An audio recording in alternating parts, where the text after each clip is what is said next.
ఒకరోజు పక్షి మరియు తాబేలు ఇలా మాట్లాడుకుంటూ ఉన్నాయి.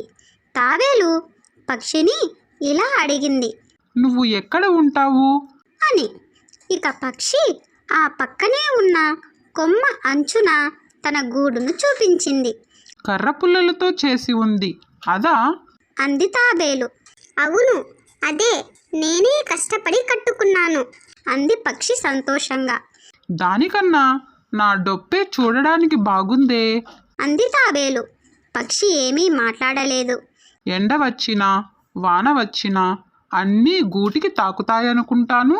అందులో ఎలా ఉంటావో ఏమో. నేనైతే ఎండ వచ్చినా వాన వచ్చినా ఇంకే ప్రమాదం వచ్చినా ఎంచక్క నా డొప్ప లోపలికి వెళ్ళిపోతాను.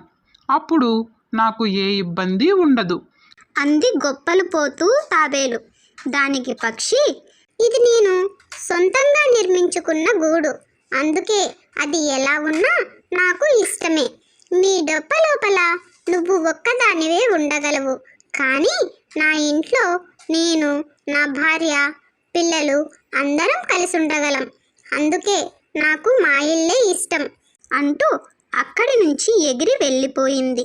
పక్షి చెప్పిన మాటల్లోని వాస్తవాన్ని గుర్తించిన తాబేలు తర్వాత నుంచి ఎదుటివారిని తక్కువ చేసి మాట్లాడడం, గొప్పలు పోవడం లాంటివి చేయడం మానేసింది.